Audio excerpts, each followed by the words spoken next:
Hi guys, this is a video for Math 3272.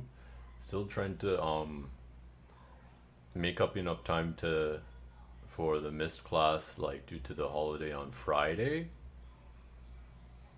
Then also we're missing a class today. Well, I'm recording this on Easter Monday, so we have to make up that too. We'll get there. So we're talking about maximal ideals today. Well, in this video, we've already talked about principal ideals, prime ideals, and um, the definition of maximal ideal is just like that it's an ideal that's maximal, but that's not very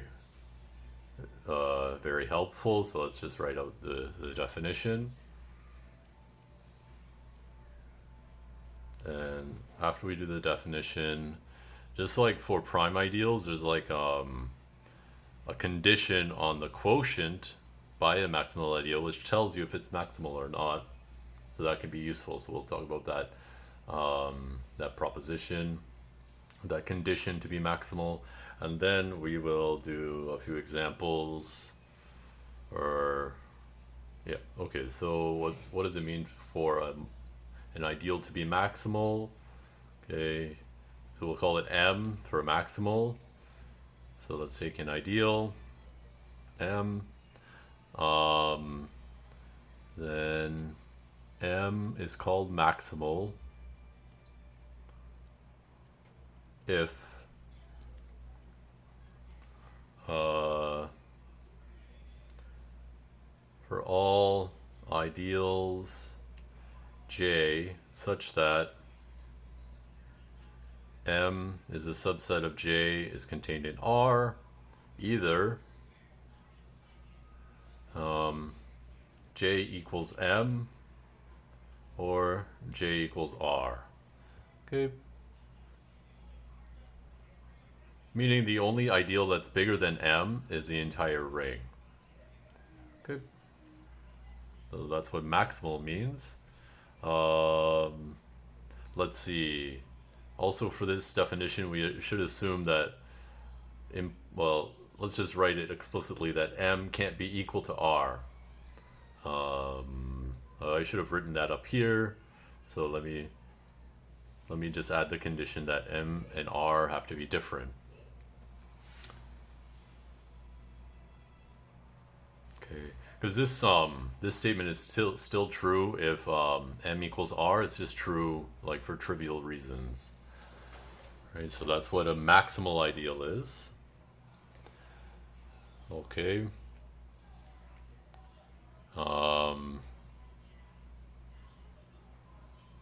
As a quick example,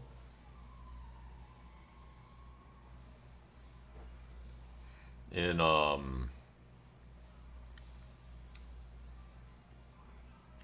the ring Z, you can let M be like the multiples of 5. Okay. Then if M is a subset of J is a subset of the integers, what can J be? Okay.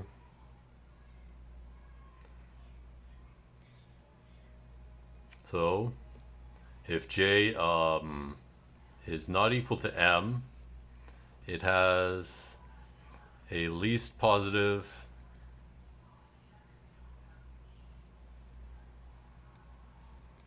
element A, and so if J was equal to M, its least positive element would just be the number 5, but we're saying it's not that. So since J contains M, this element A has to be positive and less than 5. So J has an element A with A is between 1 and 4. Okay.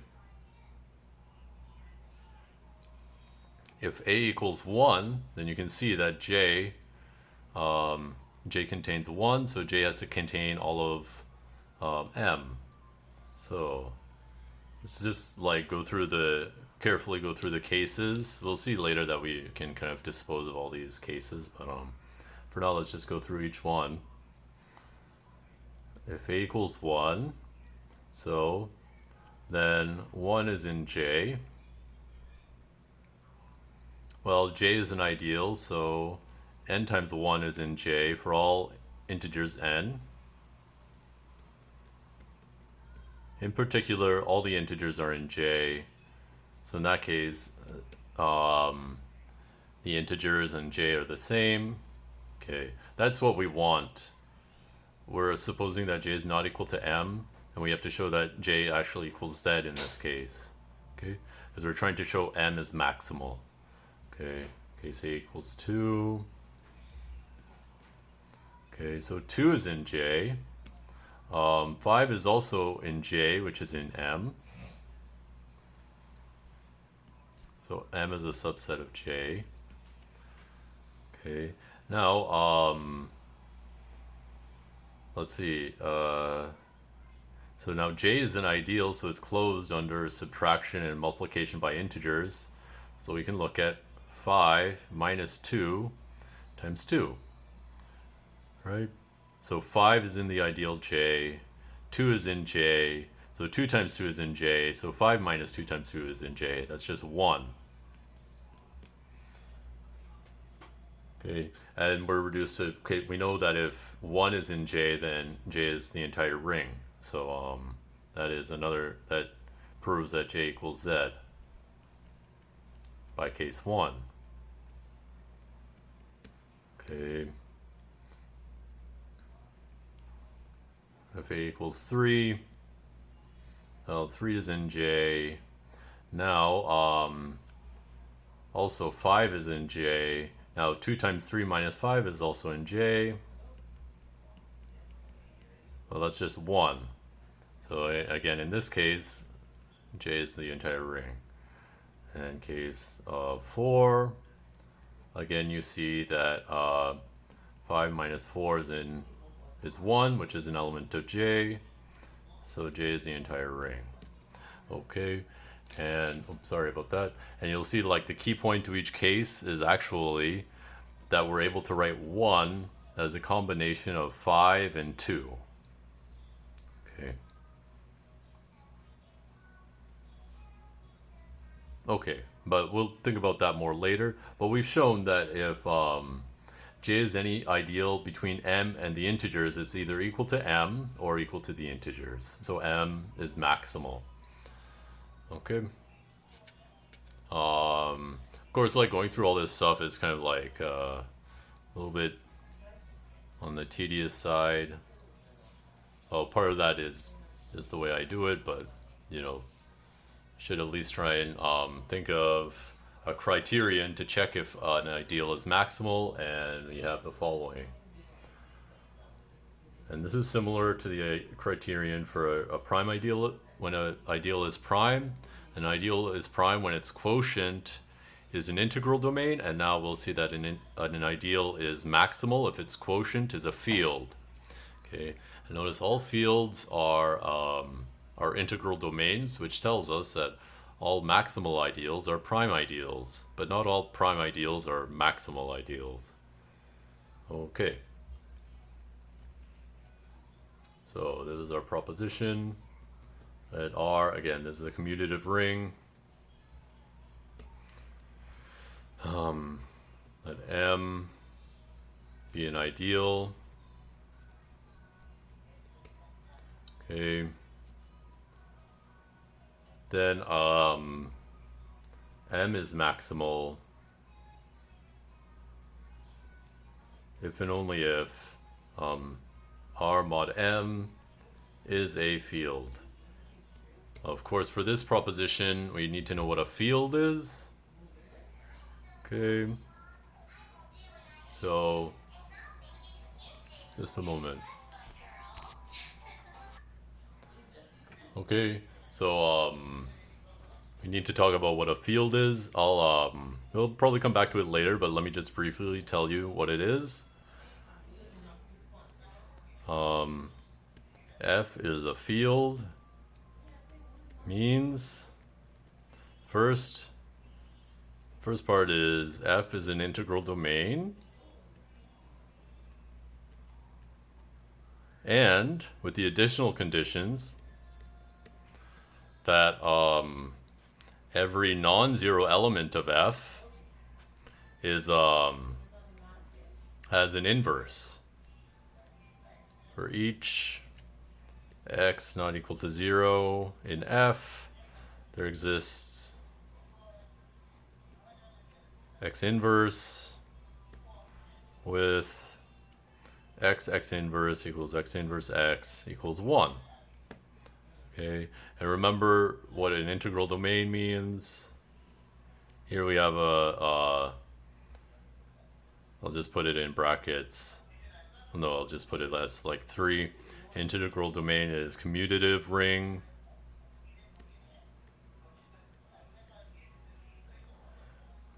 That means that xy equals yx for all x and y, such that, oh yeah, we need that 1 is not equal to 0 in an integral domain. And then we need that if xy equals 0, then either x equals 0 or y equals 0. Okay, so that's what tells you if something is an integral domain. And then in a field, we have the further condition that every non-zero element has an inverse, a multiplicative inverse. Okay, so that's what a field is. You know, our usual examples are like the rational numbers, the real numbers, complex numbers, finite fields, and many, many more. But those are enough for now. Okay, so when is R mod M a field? Okay, so this is what we have to prove. Okay. Okay, so let's suppose M is a maximal ideal.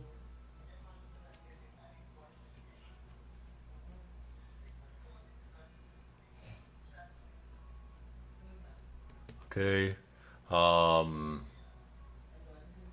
And then for each, or for all x in R, let x bar just be the coset of x.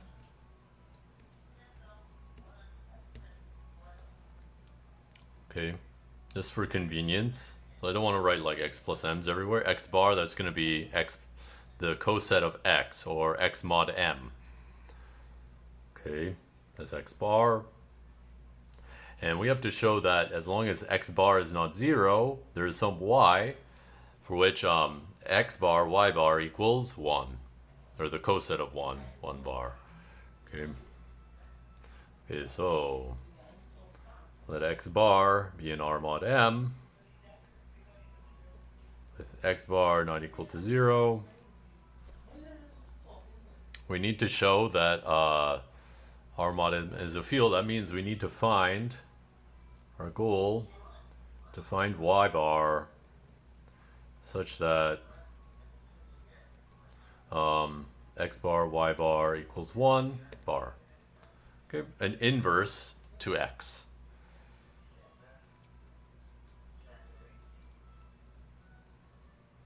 Okay, how do we do that?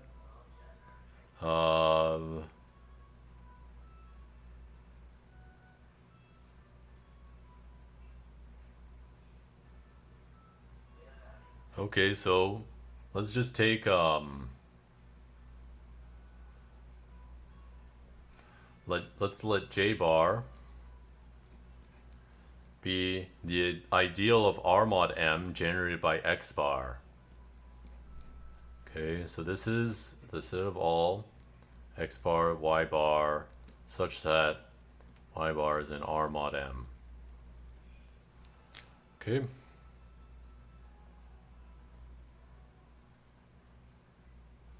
And now we can kind of see a different goal. If we can show that 1 is in J bar, then we can write 1 as X bar, Y bar. That'll tell us that X is invertible. So now our new goal is this. This is kind of like an easier goal. We need to show that 1 bar is in J bar. Okay, and now here's in we see this like technique in both group theory and ring theory. I don't know, maybe you remember it, but we have an ideal of R mod M. Well, that corresponds to an ideal of R containing M.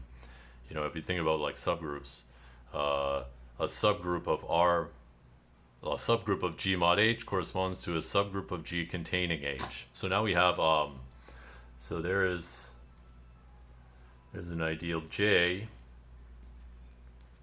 of R with M is contained in J is contained in R, and J bar is just the ideal J, like the cosets of the things in J mod M.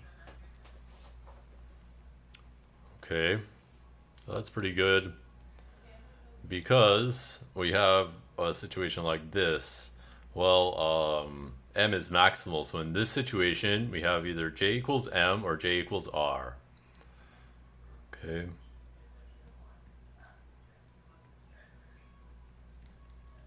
Since M is maximal. Okay. Can it be that J equals M? Well, let's think about it. If J equals M, then J bar is just M mod M. This is the coset generated by the zero ideal in R mod M. But that would mean that since X is in J bar, that would mean that X bar equals 0. So in this case, we have a contradiction, but X bar is in J bar, which is 0. So X bar equals 0. That's a contradiction because we assume that it's non-zero. Okay, we're trying to find inverses of non-zero things. So if the thing is 0, we don't care, right? So that's the case when J equals M leads to a contradiction. Okay, what about if J equals R? Well, we'll see that is kind of leads us to the goal. Okay. J equals R. Well, 1 is in R, so 1 is in J. Well, then, if 1 is in J, then 1 bar is in J bar. And J bar is just the ideal generated by X bar. So we can write 1 bar equals X bar Y bar for some Y. So X has a multiplicative inverse, so and like X was arbitrary, so R mod M is a field. So we have shown that R mod M is a field. Now we assume that R mod M is a field. I mean, just kind of more or less we just try and do everything in reverse. If it was exactly that simple, I would just say similarly or something like that, but it's not exactly the same, you know? Okay, so now suppose R mod M is a field. Okay. Let J be an ideal such that M is contained in J is contained in R. And now we do the same thing, except now we take J and reduce it mod M. And J bar equals J mod M is an ideal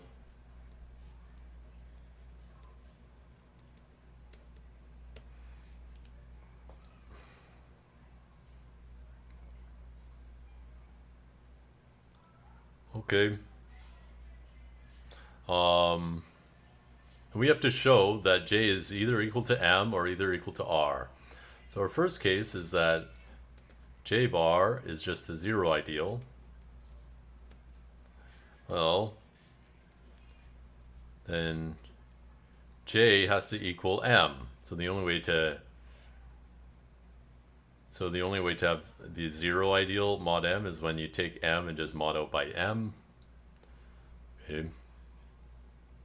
If there were anything like if J bar is not equal to 0, then J has to be bigger than M. Okay, so anyways, that's good. That's like to show M is maximal, we have to show either J equals M or J equals R, and that's one of the things we have. That this is one of the acceptable outcomes, right? Okay, so the other case is J bar is not equal to 0.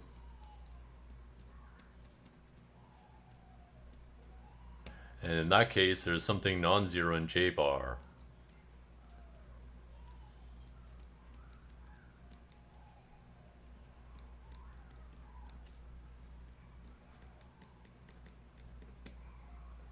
Okay.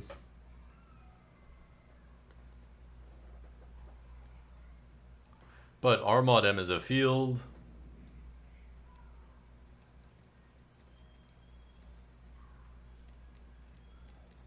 So you can find a Y bar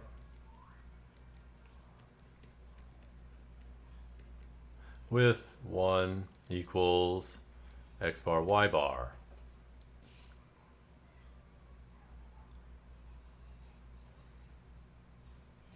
Well, X bar is in J bar, Y bar is in R mod M, so this times this has to also be in J bar. That's one of the properties of an ideal, one of the defining properties of an ideal.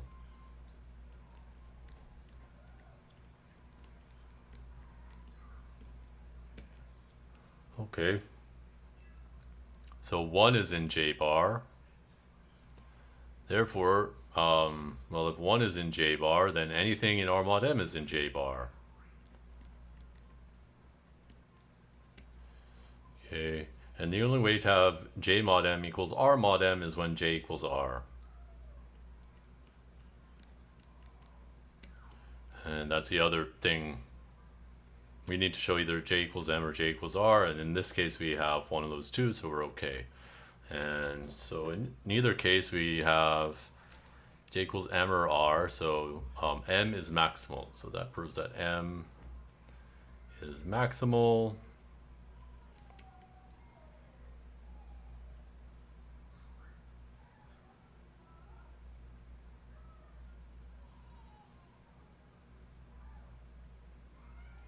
Okay, and I guess I should put at the beginning, I should have said, well, if R mod M equals 0, then 1 bar is not equal to 0 bar, which implies that basically implies that R is not equal to M. If M equals R, then we have like the 0 ring, we have 0 equals 1. So if M is maximal, we don't. If R mod M is a field, we have M is not equal to R, and if M is not equal to R, we have 1 is not equal to 0. Okay, so that is just kind of like a point which I forgot to make. Okay, so this video has been going on for a while, but let's just try to finish off with a few examples.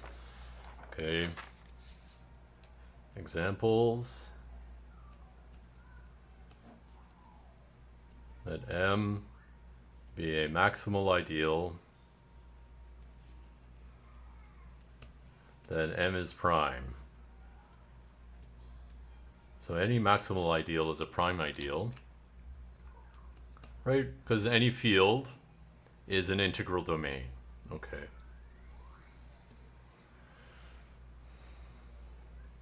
Okay.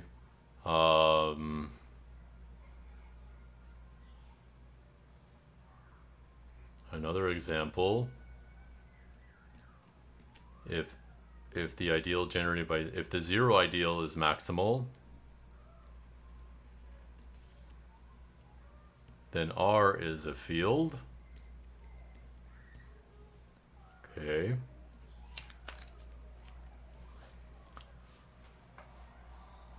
That's another example. The ideals corresponding to all the prime numbers and the integers, these are all maximal ideals. Okay.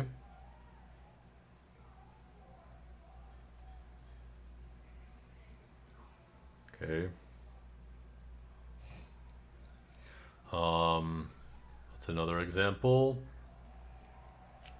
In R of x, the polynomials with real coefficients, you can take m to be the ideal generated by x squared plus 1. This is a maximal ideal.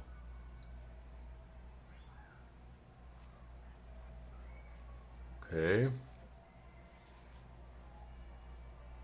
What are some other examples? In z of x, the ideal generated by 2 and x is maximal.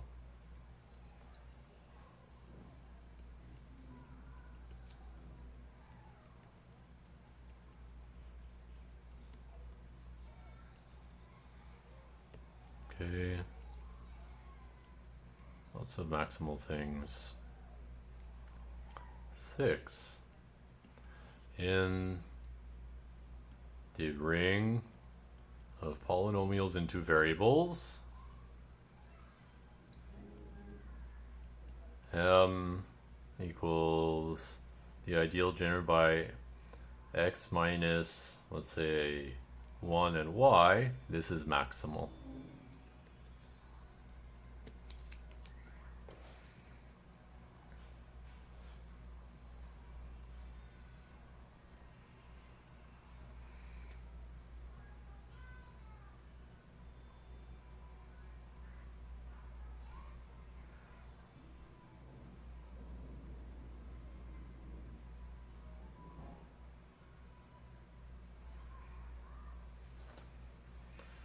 Okay.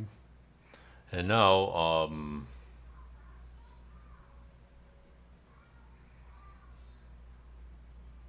yeah, okay.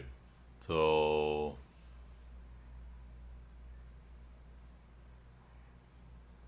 you can kind of think about different fields you get in these cases, I guess, if you want. Okay.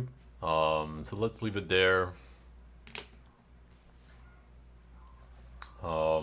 Thank you for watching.